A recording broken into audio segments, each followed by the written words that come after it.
Last Sunday, we discussed the subject of yogi based on the three questions. What is a yogi? And what are the qualities a yogi is to possess?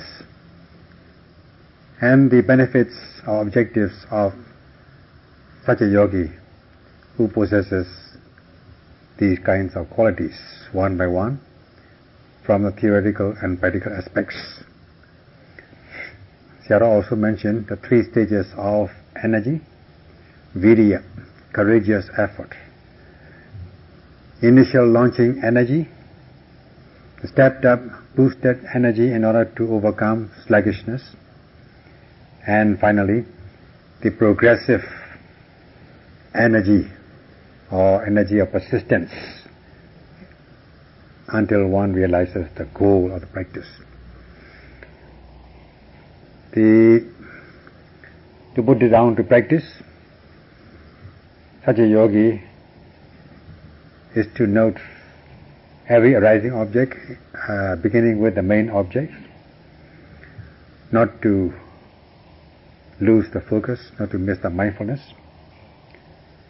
in order to develop this momentary concentration, khandika samadhi, and slowly embarking on the progressive series of insights.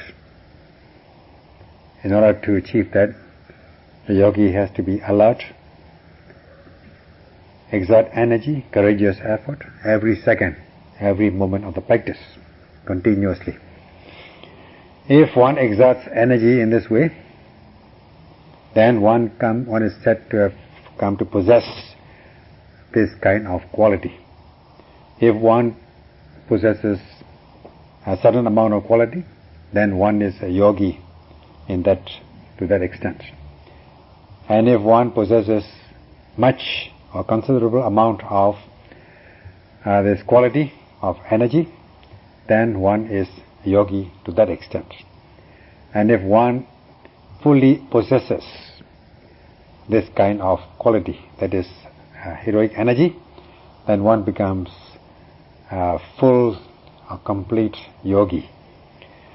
So in this way, Sayadaw has explained the kinds of yogis. Today, he would like to continue to talk about the activities of the yogis, the goal of the yogis, that is, the path to liberation, or the path of liberation for such a yogi, and the obstacles to that path. In this way, the two kinds of two sections, the path to liberation or the outlet for liberation, outlet for the yogis, and the obstacles, things which block these outlets. So these are the two kinds which will be explained today. Kinds of expressions, as the topic is divided into two. It's of two parts, Niyana and Niyana Varana. Niyana means path to liberation, an outlet for the yogis to be liberated. From where should one be liberated? From bondage, to be free from the bondage. What is the bondage? The bondage is suffering. The nearest bondage or suffering is sensual pleasures. As sentient beings, most people are zealous for sense objects, desire to enjoy the sense objects, such as wishing to enjoy pleasant visible object and so on. When they get it, they don't want to let go. They will cling to them, wishing to enjoy better and better ones, and the best ones, if possible. Later, they become attached to these sense objects. They cling to them, not wishing to let go of them. Thus, they become the servants. They are said to be under bondage. They become the servants to these sense pleasures. Leaving the mind unrestrained about these sense objects, they cling to them, yielding to sense objects. Of course, by yielding to sense objects, they will enjoy sense pleasures. but they think that they are real ones, which they can enjoy in the human world until they get stuck to them at last, like the story of honey and ants meeting perilous pleasures, enjoying perilous pleasures, dangerous pleasures, fatal at times.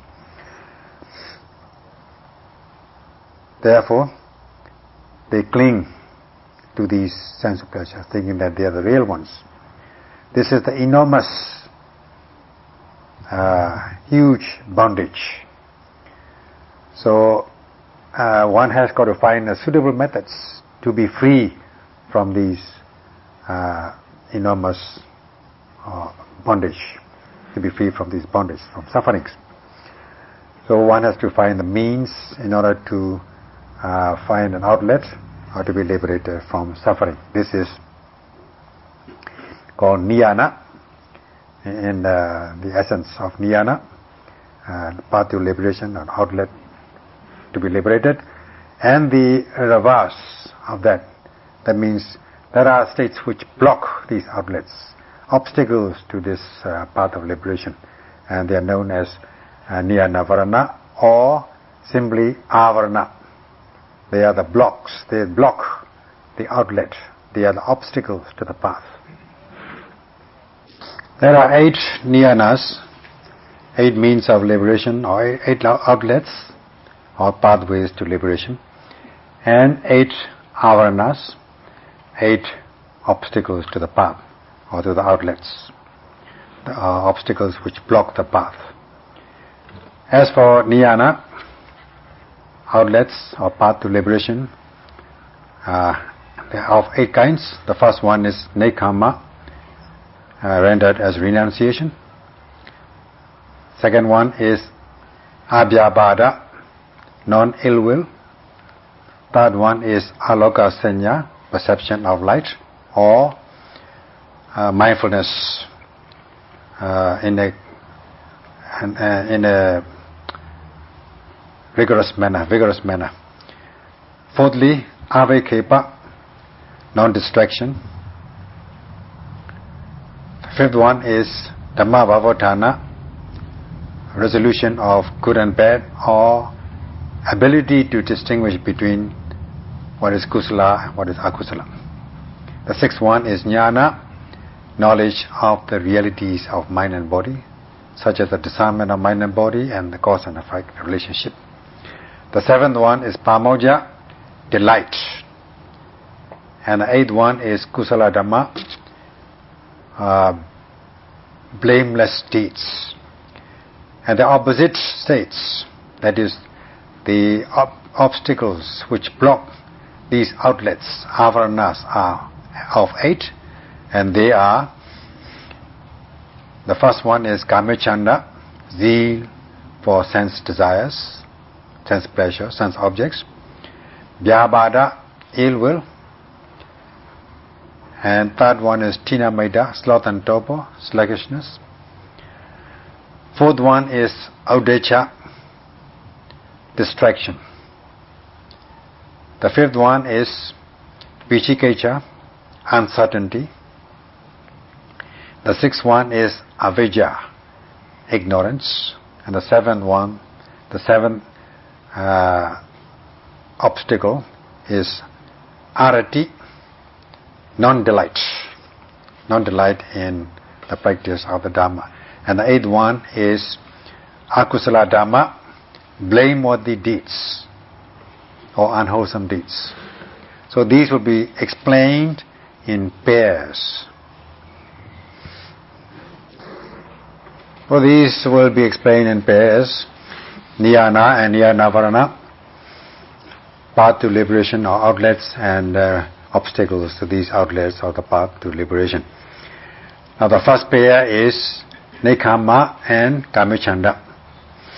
Nekkhamma rendered in the text as pabijja, renunciation, pabijjam, and patamamja, pabijja, renunciation, patamajjana, first jhana, nibbana, and vipassana, and kusala, that means wholesomeness or wholesome deeds.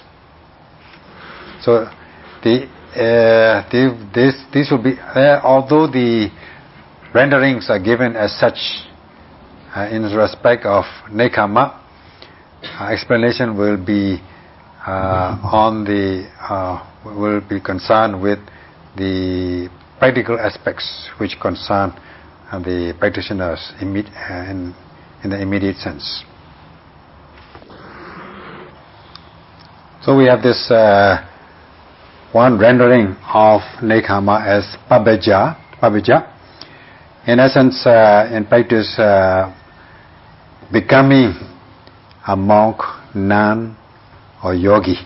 This is the easiest way of rendering, or easier way of rendering this expression of pabbeja. The implied meaning as this: pa is given as the renunciation from worldly matters, renouncing one's worldly matters, renouncing the world or at least for the time being or permanently, in the case maybe.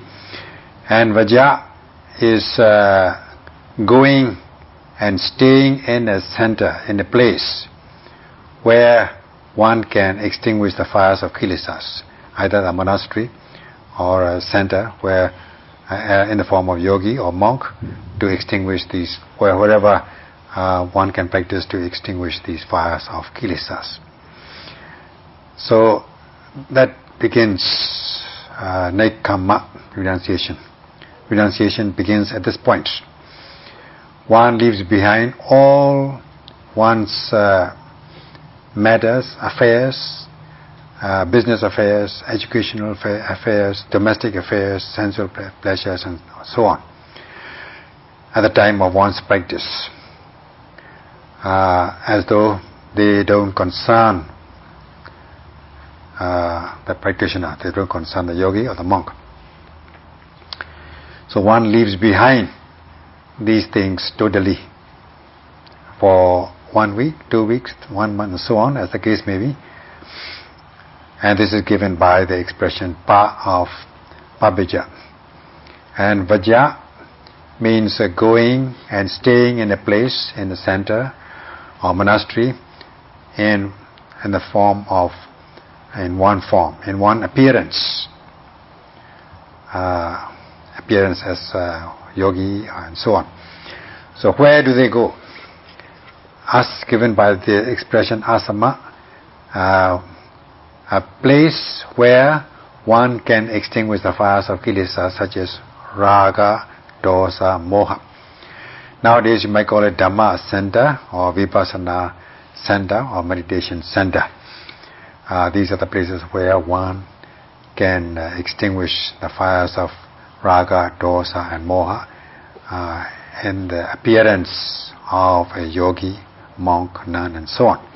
And what is the motivation? What is the motive of coming to such place? The motive is to overcome and extinguish the kilesas, raga, dosa, moha, which are the causes of human suffering. It's a not ordinary practice, ordinary way of extinguishing. It is an intensive way of extinguishing, intensive method, intensive practice in order to extinguish, overcome these fires of kilesas. This is given by this expression pabbeja.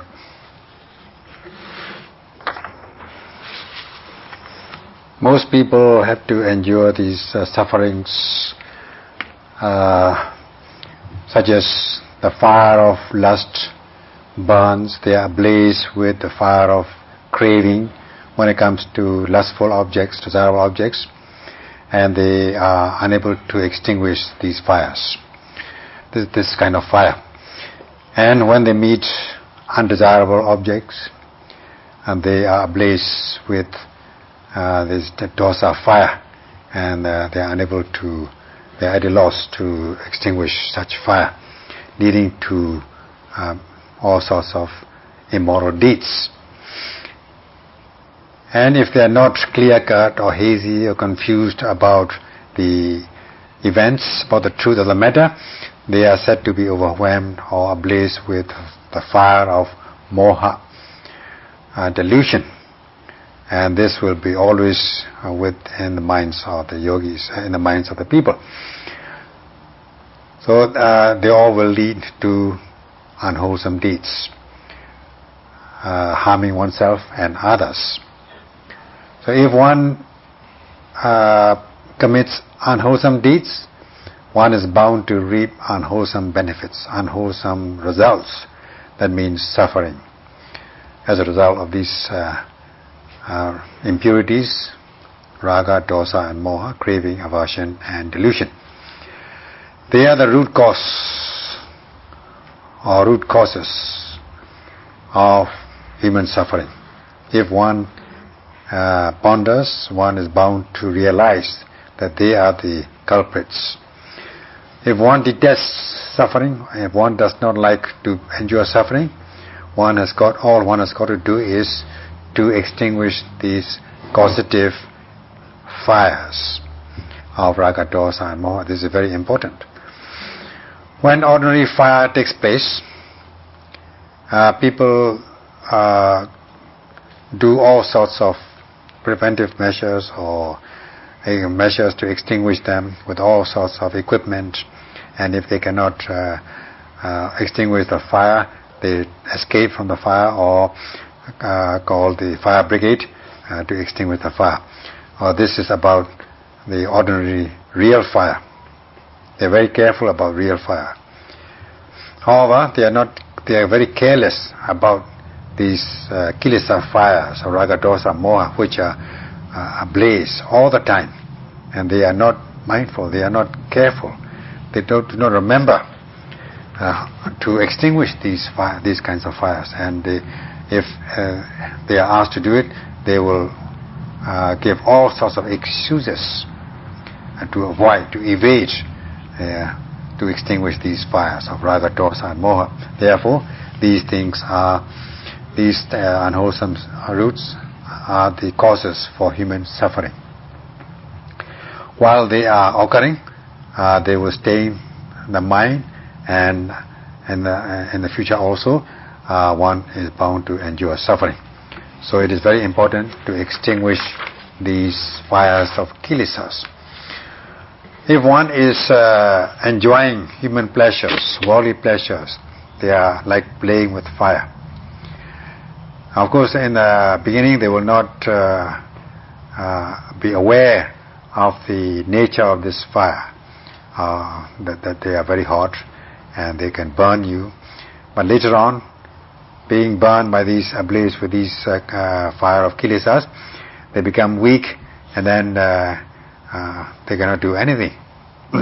So they will find that it is very hot, extremely hot, and very difficult to extinguish. And the only method to extinguish the fire of kilesas is, in short, they practice the way of mindfulness, satipatthana, or the practice of the three trainings: sila, samadhi, prajna, morality, concentration, and wisdom. So with these, one must extinguish the fire of kilesas. So when one is extinguishing the fire of kilesas, one has got to practice fully, intensively, by going to a center or to a monastery, and in the form of yogi or monks or nuns. If one is involved in the human affairs, worldly affairs, then one will not be able to devote one's time on the practice to extinguish the fire. So only when one leaves behind, renounce, at least for the time being, to practice, to undertake this noble practice of sila, samadhi, prajna, will one be able to extinguish the fire of kilesas. So this is given by this niyana, nekkhamma, the renunciation. The motivation of the yogis is to extinguish the fire of kilesas. So one comes to the center as monk or yogi, and one comes to the place, monastery or center, in order to deal with the fire of kilesas. But just coming is not enough. One must accomplish one's objective. That is the practice of the three trainings, Sila, Samadhi, Panya. Then only one will be able to accomplish one's objectives. Then only one will be able to extinguish the three grades of fire, of kilesas, namely the gross form of kilesa, the medium form, and the refined forms of these negative emotions. Then one will not be just by appearance, one will be by practice. One is not a yogi by appearance, one is not a monk by appearance, one becomes a yogi or a monk or a nun by practice. Then one will be in keeping with this expression pabbeja or nekkhamma. This is the implied meaning of nekkhamma. So just the appearance is not enough. One has got to practice. Then only one will be practicing in the spirit of or living up to this expression nekkhamma or pabbeja. So one must practice to become a real yogi or real monk. So the practice is given as the instruction. Therefore, the instruction is given to observe the immediately arising object, not to miss the mindfulness, not to lose one's focus, and to note with focused attention, to strike with pinpoint precision by aiming and the application of energy, so that there will arise this concentration in something like jhana. This is avarana. Then the one will be able to overcome this avarana, that is the zeal for sense desires. One will be free from sense desires. So in this way one's mind will become serene, calm and stable. There will arise this delight in the practice, rapturous feeling, pleasurable feeling, and the mind becomes concentrated, especially at the stage of samasana jnana, that is reflective knowledge by verification or verified knowledge of comprehension.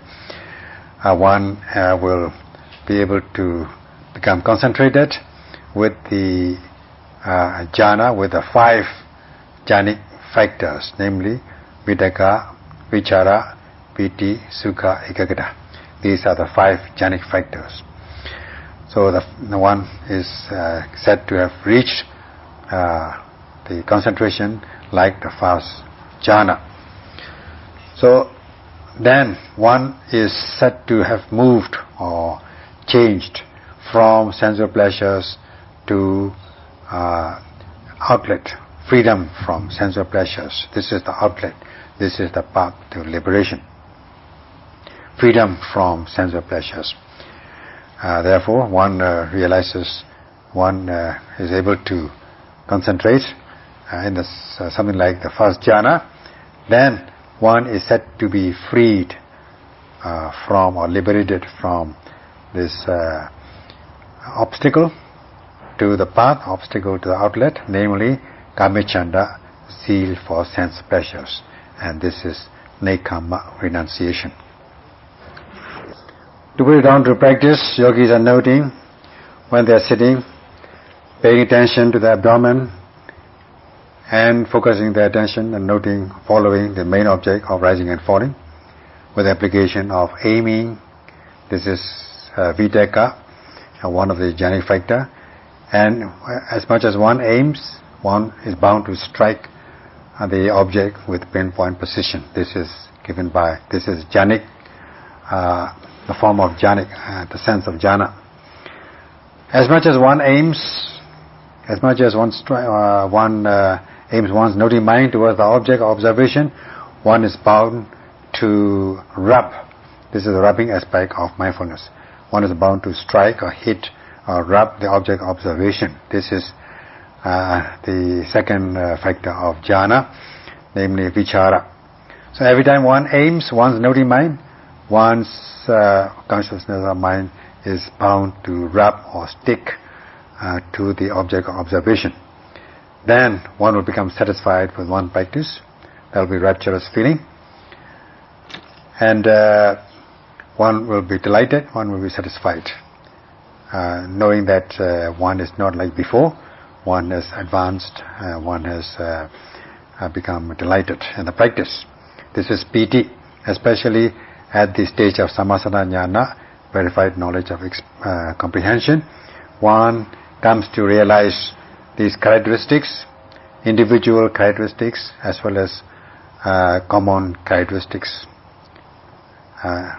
So in this way, one becomes satisfied, especially if one is able to overcome unbearable sensations. This piti arises, and as much as piti arises, this will lead to pleasurable feeling, sukha, and there will be calmness and tranquility and pleasure in both body and mind. This is the practical aspect. This can be verified with one's own experience, and also one will be able to cultivate this khanika samadhi, momentary concentration. So in this way one realizes the first vipassana jhana. Then one becomes free from the bondage of these sense desires. There will be no zeal for sense objects. This is the real nekama renunciation. In this way, if there is the kamachanda, sense desires, if sense desires have no chance of arising in one stream of consciousness, one becomes free from lobha, greed, which also is tanha, craving or attachment. One is free from attachment or lobha, greed. So originally or initially also one comes to the center or to the monastery, leaving behind all worldly attachments in order to extinguish the fire of kamachanda or lobha. So that is the objective. When one practices in this way, one is able to accomplish one's objective. Of course, during the practice, during the development of vipassana jnana, during the practice of insight, one is able to extinguish the fire of kamachanda, sense desires. So during the vipassana jhana, one is said to be extinguishing the fire of kamachanda. This is nibbana. Nibbana comes from the expression vana. Vana means attachment or tatna, and ni means freedom from attachment. So in this way, one is realizing the momentary freedom from attachments, tathanga nibbana. This is also is nekama. So as one is cultivating this insight knowledge, vipassana jnana, such as the discernment of mind and body, the cause-effect relationship, and the comprehension of the universal characteristics of impermanence, unsatisfactoriness, and selflessness or impersonality of the psychophysical phenomena. This is cultivating vipassana jnana, insight knowledge. At this moment, seeing the impermanent nature of all events, one is free from pride or conceit, mana, and whatever is impermanent cannot be satisfactory. Seeing the unsatisfactory nature of all events, all experiences, one is free from attachment, tatna. And what is impermanent and unsatisfactory cannot be self, cannot be controllable, cannot be manageable. They are no self or soul, no personal entity, the substantial core in the experiences. So there is anatta, there is no atta. So one is free from the view of self or soul. This also is nekama, renunciation. So with the cultivation of insight knowledge, one is freed from the impurities such as kamachanda or sense desires. So at the moment of insight knowledge, one is free from impurities, including this kamachanda, sense desires. This is developing wholesome deeds, kusala, and this is nekkhamma, renunciation. Therefore, from this expression renunciation, one is said to have renounced the worldly matters, worldly belongings, worldly affairs, and have come to the retreat, to the center or monastery in the form of yogi or monks or nun in order to extinguish the fire of kilesas. This is nekkhamma, renunciation. And realizing this first vipassana jhana, one is also practicing vipassana. So one is free from kamacchana tanha, so one is free from the bondage of this craving or zeal for sense desires. This is also nekkhamma, this is also wholesome deeds. So they are all nekkhamma. So this nekkhamma is given in the text as alobha, all the kusala deeds, wholesome deeds, which arise in one's stream of consciousness in the form of non-greed, are given as nekkhamma. In practice, when the yogis are practicing this way of mindfulness, they are said to be renouncing, they are said to be accomplishing this objective of nekkhamma.